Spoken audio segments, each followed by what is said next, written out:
All right, to the second one, the gray suit. Again, I'm going to show you here first, and then I'm going to show you there as a point of reference.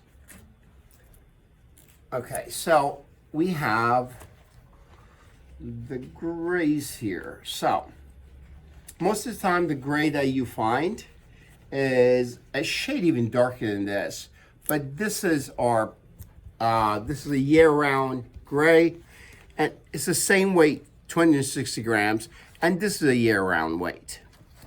And then in between these two pallets,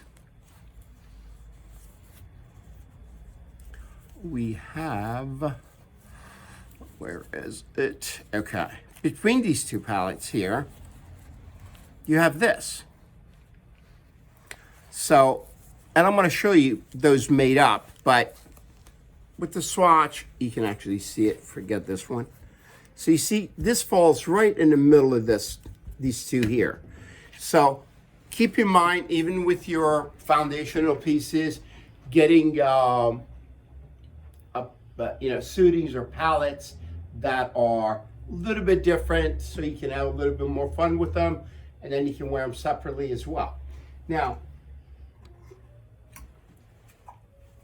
this one is the Laura Piana. That's the gray there. And then, where's the other gray? Well, we have another gray that I want to show you, but I can't find it right now. I probably moved it. I'll show you that a little later. Let's start with this one first. Again, with your accessories, you can make these more seasonal. Lighter gray was not worn in the US, even though it looks great for a long, long time, but people, younger guys, and even some older guys are understanding that you don't have to buy the charcoal that is like too gray and it's a little bit too boring. So let's start with this one. We're gonna do a dress up for this first. I'm going to show you something that you can wear as a dress up, a little bit more sartorial. Again, we're going to do always a white shirt for this type of stuff. Again, get something that is a little bit more interesting in a piqué. Now, we could do something like this. And as soon as I'm going to change the tie, I want you to notice the difference. So this is very nice, elegant, and this picks up the white in the back. The next one I'm going to show you is not going to pick up the shirt in the back, but it's a little bit more dressier, more elegant. Maybe you wanted to wear this at night, you could definitely do that by just changing your tie like that. So it's the same suit as you were wearing it here during the day, and then you can just jazz it up just a little bit. This is not a wild, crazy look. It's a basic gray and black. It dresses up at night. Now, if you wanted to, say, get a little gray and purple look very good together, and this is a little bit more seasonal, so it's a heavier fabric. This gives you a little bit of a play. Again, each one is going to look different. This is a little bit too bright for that. That purple in there is a little bit more muted, but I just wanted you to get an idea as to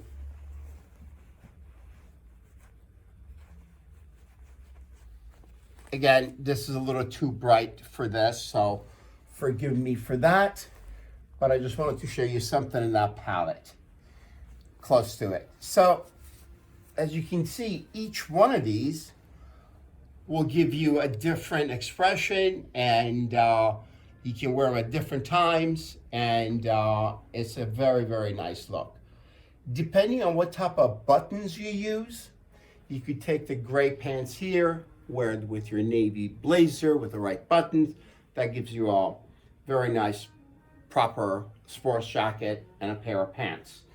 And if the pants are in a proper fit, you can wear them in business casual separately. I am going to be doing a special one for pocket squares. They're coming in, but I wanted to do that as a different lesson, if you will, a little different than just doing this, because pocket squares are, if you get used to them, I think they are just fantastic. You can be in a casual sports jacket, but just a little pocket square would really, really help. So that is the second in different palettes of gray. Of course, it's a little bit lighter. We do have this one, which is even lighter than this. This one is Laura Piana's, and I think this was a Laura Piana. Yeah, but they're a little bit different, a little bit lighter, a little bit darker. All right, so the two solids are there. Now, the third suit used to be a pinstripe. And to me, if you go back to the first suit that we started out with the navy blue double-breasted, we talked about how you can take a stripe and use it, but that is a hard thing to pull off, but if it gets pulled off, it looks fantastic. That's on the navy double-breasted if you want to go back and see that. The reason that I pulled the stripe out, because you can't separate them, so the value for me just falls a little bit. So the fourth suit that has moved up into the third place is your Prince of Wales plaid. And the reason for that is, first of all, this is not an outrageous pattern. It's been around since the 1800s, I think. It's got that blue palette in there. This is the sizing is the classic. It's not tightened up, or it's not been stretched. It's the classic. Now, you can take this jacket and with the little nice pocket square and put it on with a pair of nice jeans. So you could do something like that, perhaps. You know, of course you could wear it with a black pair of slacks and dress it up. That's why I put a little black here on the boutonniere. So if you wanted to choose a black pants to wear with it, to have more wearability, because you're starting to build your wardrobe, that's the reason for that.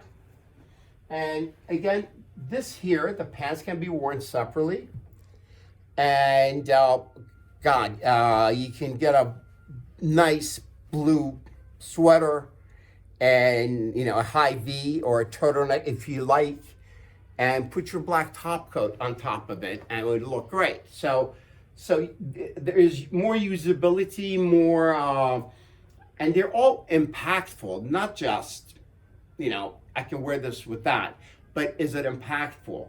So, hypothetical, if you like sweaters, I would love to see this with just a black sweater as a suit. That would look fantastic. So that's your number 3 Prince of Wales, after the navy and the gray, or gray and the navy. Now, I did a winter kind of a Prince of Wales, which is this one. Again, it's the same pattern, a little bit more muted. It's a fall and winter. We still did the black there, so it can be worn separately. Everything that I said about that can be done here. Because it is seasonal, it's going to be more impactful. So, same thing. You can wear the pants separately. Investing in a nice sweater would be very, very good and very useful and impactful. So this is our number 4. Number 3, that moved on to number 4. The next we're going to do is going to be nail head. Or it's like a vase or a vase. What's the difference? The price. Nail head or caviar. It will always be nail head to me. So next one will be the nail head, and that would be the last of our foundational pieces.